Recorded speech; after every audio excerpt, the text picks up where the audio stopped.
예비순환이니까 어떻게 공부하면 좋을지 얘기를 좀 할까 하는데,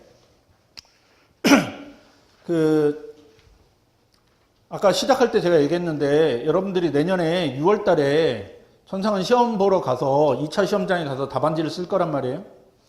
그러면 여러분이 2차 시험 보러 가서 답안지를 쓸 때 여러분한테 시간은 2시간이 주어질 거고, 작년 문제처럼만 출제가 안 되면 시험 문제는 총 3문제가 나올 거예요. 점수 배점은 약간씩 다른데 대체로 지금까지 나온 점수 배점은 40점, 30점, 30점 이렇게 해서 이제 전체 100점 만점으로 해가지고 총 3문제를 푸실 거예요. 여러분한테 주어진 시간이 120분, 문제는 3개. 근데 그 3가지가 정치학에서는 분야가 몇 가지가 나눠져 있는데 그 나눠진 분야에서 골고루 이제 배열돼서 나와요. 뭐 예를 들면 비교정치에서 한 문제 나오고 정치사상에서 하나, 국제정치에서 하나 이런 식으로 배열돼서 나오는 경우가 있고, 어떤 때는 비교정치가 빠지고 방법론이 들어가고, 어떤 때는 국제정치가 빠지고 정치경제가 들어오고 뭐 이렇게 해서 총 7개의 카테고리 안에서 돌아가면서 이제 출제가 되거든요. 그래서 다시 여러분의 이 공부의 최종 목적은 제가 볼 때는 여러분이 얼마나 1년하고 한 1년 2개월 동안을 얼마나 열심히 공부하느냐.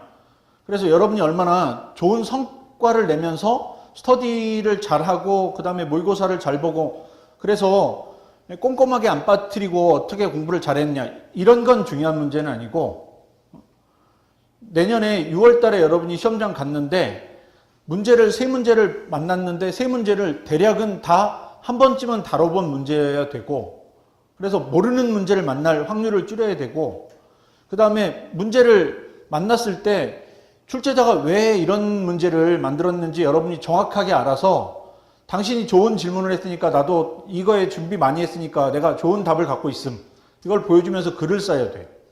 그리고 3문제인데 시간 한 배를 실수해가지고 2문제 쓰고 3번째 문제 아예 손 못 대가지고 한 문제 날라가고 이렇게 쓰지 않게 하려면 시간 한 배를 하고, 이게 이제 제일 중요한 여러분의 목표예요. 과정도 물론 중요하겠지만 제가 생각하는 정치학의 최종 목적은 결국 시험장에서 3문제를 정확하게 써서 여러분이 공부한 만큼의 점수를 받는 게 이 공부의 시작이자 끝이거든요.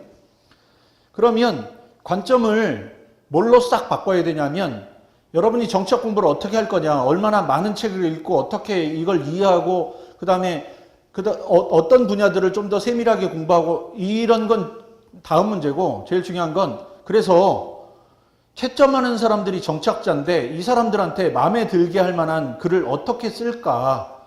내가 주어진 시간은 120분이고 3문제인데 뭐가 나올지 모르겠고, 이 상태에서 다 똑같은 확률에서 시작했는데 누군가는 하여간 점수를 잘 받을 거고 누군가는 그것만큼 못 받을 텐데, 점수를 좀 잘 받는 그룹 안에 들어가서 어떻게 하면 좋은 성적을 받을까, 이게 제일 중요하다고 생각해요. 그래서 이 공부의 시작과 끝은 어디에 있냐면, 어떻게 읽고 어떻게 정리하느냐가 아니고 어떻게 쓸 것이고 그 쓴 걸 다른 사람한테 정확하게 전달하는 방법. 특히 그 학부에서부터 시작해가지고 대충 한 25년에서 많게는 한 30년 이상 정치학만 한 사람들을 어떻게 잘 설득할까. 이게 여러분의 이 공부의 시작이자 끝이고 그게 제일 중요한 거예요. 그 다음에 참고로 정치학에 출제하러 들어간 분들은 대체로 연배가 제 연배 때 정도 되거든요. 그러니까 40대 후반에서 50대 초중반까지가 제일 많이 들어가고, 50대 후반 넘어가면 잘 안 부르는데 간혹 가다가 분야가 좀 독특하거나 해서 들어가는 경우도 있어요. 근데 대체로는 40대 중반에서 50대 중반까지의 분들이 제일 많이 들어가시거든요. 40대 중반에서 50대 중반까지 들어가는 분들은 대략 학교에서 정치학을 일단 전공하고 미국에서 학위를 했을 확률이 제일 높고, 아니면 뭐 유럽에서 했을 확률이 높고, 한국에서 학위한 분들이 들어가지는 잘 않으니까, 그래서 이제 보통 학위하고 오면 한 30대 후반에서 40대 정도 되는데, 그래서 학교에서 자리 잡고 보통 한 5년 이상 넘어야 출제 의뢰 받거든요. 그러니까 나이대가 대략 그러면 한 45 넘어가게 될 거예요. 그리고 정치학을 학부서부터 쭉 공부했으니까 최소한 20년은 공부했을 거 아니에요? 그리고 자기 분야들이 있겠지. 저도 제가 강의기획사에 정치학 박사라고 되어 있지만 정확하게 말하면 저는 국제정치학의 안보 분야를 다루는 사람이고 전쟁론을 다루는 사람이에요. 각자 자기 분야가 다 있어요. 비교 정치하는 사람 중에 정당만 하는 사람도 있고 일평생, 선거만 일평생 하는 사람도 있고 정부 형태만 일평생 다루는 사람도 있어요. 정치 사상하는 사람 중에 아리스토텔레스만 평생 연구하는 사람도 있고 토마스 홉스하고 로크 같은 사람 평생 연구하는 사람도 있거든요. 뭐 그래서 그 자기 분야들 이렇게 있는데 그 분야에서 어쨌든 자기들이 공부한 걸 가지고 이게 중요하다고 여러분한테 질문할 건데 그분들이 돌아가면서 이제 출제 의뢰를 받으니까 어떤 주제를 가지고 낼지 모르겠지만 어쨌든 일단 20년 이상 공부했으니까 여러분한테 기대하는 눈높이라는 게 있을 거 아니에요? 맞아요? 여러분한테 기대하는 눈높이가 자기가 논문을 써서 학회에 발표하면서 그 같은 교수급 레벨에 있는 사람들이 글을 쓰는 거에 똑같은 그 눈높이로 여러분 글을 채점하지는 않겠지.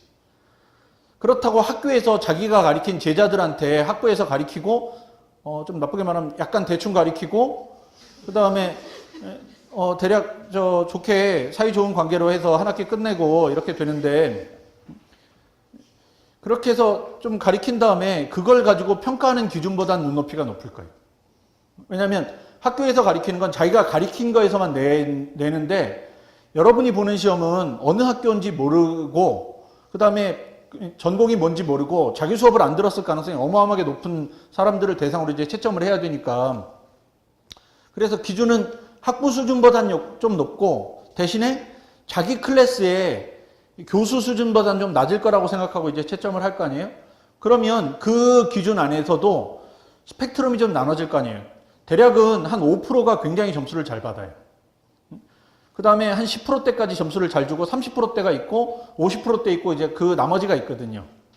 그러면 그룹이 한 5개쯤 나눠져요. 5%대, 10%대, 30%대, 50%대 그 나머지 이렇게 나눠지거든요. 그러니까 여러분이 점수를 객관적으로 몇 점 받는지도 중요하겠지만 어느 밴드에 들어간지도 되게 중요한데 그 어느 밴드에 들어가는 건지 이거를 이제 좋은 밴드 그러니까 뭐 제일 좋은 건 5%대 안에 들어가면 굉장히 점수를 잘 받을 거고 그래서 뭐 70점대 후반까지도 받을 수도 있고 제가 가르친 학생 중에 86점 받은 사람도 있어요.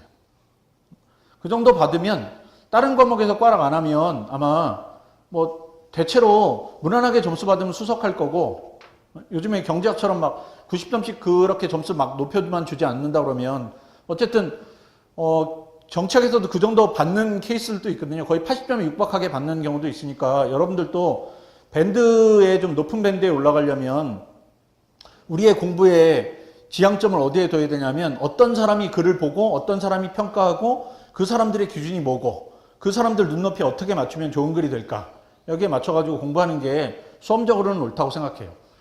여러분하고 제가 학교에서 만났으면 좋은 관계를 유지하기 위해서 첫날 잡다한 얘기하고 신변 잡기 얘기하고 뭐 이러면서 이제 그리고 1시간 정도 하고 강의를 끝내주는 게 되게 좋거든요.